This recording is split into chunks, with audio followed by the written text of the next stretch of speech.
পহিলা বহাগত গুৱাকুচি শাখা সাহিত্য সভাৰ সম্বৰ্ধনা।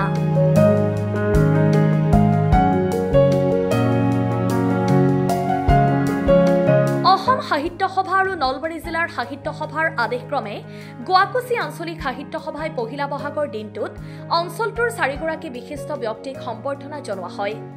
সম্বৰ্ধিত ব্যক্তি 4গৰাকী হ'ল কঠোৰাৰ ঘনশ্যাম কলিতা, কুন্দৰগাঁৱৰ অৱসৰপ্ৰাপ্ত কৃতি শিক্ষক শামছুল আহমেদ, অৱসৰী কৃতি শিক্ষক কবি হেমন্ত কুমাৰ শৰ্মা আৰু গুৱাকুচিৰ সমাজকৰ্মী আলহাজ ফৰমান আলী। এই অনুষ্ঠানটোত গুৱাকুচিৰ সাহিত্য সভাৰ সমূহ বিষয়ববীয়া উপস্থিত থাকে। এই অনুষ্ঠানটোত উপস্থিত থাকে গুৱাকুচি সাহিত্য সভাৰ সভাপতি ৰিয়াজউদ্দিন আহমেদ, কবি লেখক তথা শিক্ষা বিষয়া মইনুল হক চৌধুৰী আদিয়ে। গুৱাকুচি আঞ্চলিক শাখা সাহিত্য সভাৰ লগতে সদৌ অসম সাহিত্য সভালৈ মোৰ আন্তৰিক ধন্যবাদ জ্ঞাপন কৰিলোঁ। গতিকে মোৰ ঘৰত যে আজি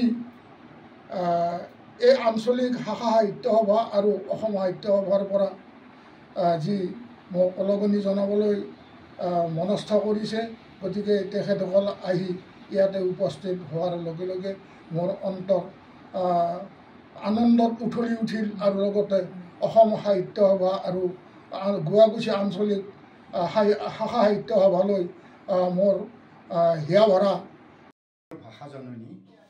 আজি বহাগৰ প্ৰথম দিনা গুৱাকুচি শাখা সাহিত্য সভাৰ ফালৰ পৰা 4জন বিশেষ ব্যক্তিক সম্বৰ্ধনা জনোৱা হয়। এই ব্যক্তিসকল হ'ল ঘনশ্যাম কলিতা, সমাজকৰ্মী কঠোৰা, শামছুল আহমেদ, কুন্দৰগাঁও বিশিষ্ট শিক্ষাবিদ, হেমন্ত কুমাৰ শৰ্মা, গুৱাকুচি আৰু ফৰমান আলী, গুৱাকুচি। এই বিশিষ্ট ব্যক্তিসকলক আজি আমি গুৱাকুচি শাখা সাহিত্য সভাৰ ফালৰ পৰা সম্বৰ্ধনা জনোৱা হৈছে। অসম সাহিত্য সভাৰ নিৰ্দেশক্ৰমে গুৱাকুচি শাখা সাহিত্য সভাই বিভিন্ন অনুষ্ঠান প্ৰতিষ্ঠানৰ জৰিয়তে আমি সমাজমুখী সাহিত্যক সমাজমুখী কৰিবলৈ চেষ্টা কৰা হৈছে আৰু তাৰ পদক্ষেপ হিচাপে অসম সাহিত্য সভাই যি আমাক নিৰ্দেশ দিছে, এই নিৰ্দেশ পালন কৰি আমি এই কাৰ্য সমাপন কৰিছোঁ। সঁচাকৈ বৰ আনন্দৰ কথা আৰু গৌৰৱ অনুভৱ কৰিছোঁ। যিসকল ব্যক্তিৰ ঘৰলৈ গৈছোঁ তেখেতসকলে আমাক অভিনন্দন জনাইছে আৰু তেখেতসকলকো আমি অভিনন্দন জনাইছোঁ। এইটো বৰ সমাজৰ কাৰণে শলাগ ল'বলগীয়া কথা হৈছে। এনেকুৱা ধৰণৰ অনুষ্ঠানে আমাৰ সাহিত্য সভা সমাজমুখী কৰাত সহায় কৰিব বুলি মোৰ দৃঢ় বিশ্বাস।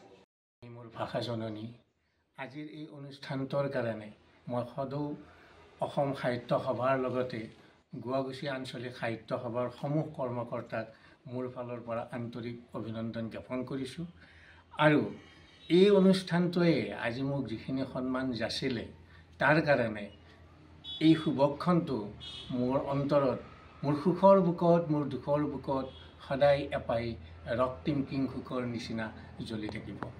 অসমৰ ভাষা জননী আৰু চিৰচেনেহী আমাৰ গুৱাকুচি আঞ্চলিক শাখা সাহিত্য সভা চিৰচেনেহী অসম সাহিত্য সভা। গতিকে মই সাহিত্য সভাক স্বাগতম জনাইছোঁ আজিৰ বিহুৰ দিনতে। গতিকে যিয়ে নহওক, গোটেই অসমৰ এটা উদুলি মদুলি পৰিৱেশ বিহু। এই বিহুত সকলোকে মই আন্তৰিক সমবেদনা জ্ঞাপন কৰিছোঁ, শ্ৰদ্ধা জ্ঞাপন কৰিছোঁ আৰু আমাৰ এই অনুষ্ঠানত অংশগ্ৰহণ কৰা প্ৰতিজন ব্যক্তিলৈ মই সম্বৰ্ধনা জ্ঞাপন কৰিছোঁ। মই ইতিমধ্যে 2খন কিতাপ উন্মোচন কৰিছোঁ। কবিতাঞ্জলি এখন কবিতাঞ্জলি আৰু এখন হ'ল হৃদয়ৰ বাতৰি, আৰু এখন ওলাই আছে, অলপ দেৰি হ'ব, সেইখন হ'ল শতাব্দী। তাতে প্ৰায় মোটামুটি 75-100 এইখিনি কবিতা তাত সন্নিৱিষ্ট কৰা হৈছে। আৰু ভৱিষ্যতেও মই মানে সাহিত্য সভাৰ প্ৰতি মই সদায় অনুৰাগী মই। গতিকে মই লেখা পঢ়াত সদায় মই মানে লাগি থাকোঁ আৰু সদায় সাহিত্য সভাৰ প্ৰতি মোৰ মানে অনাবিল মানে শ্ৰদ্ধা জ্ঞাপন কৰিছোঁ। আৰু সদায় যাতে মই লিখি থাকিব পাৰোঁ, লেখাৰতো অনুপ্ৰেৰণাটো সেইটো ৰাইজৰ পৰা পালে মই অলপ উৎসাহিত হ'ম। গুৱাকুছিৰ পৰা মমতাজ আহমেদৰ ৰিপৰ্ট, অসম টাইম। ঘৰত আনন্দ আৰু সম্পৰ্কৰ চমক বজাই ৰাখিবলৈ জৰুৰী হৈছে সকলো আনন্দময় মুহূৰ্তত মৰমৰ উপহাৰ দিয়াটো।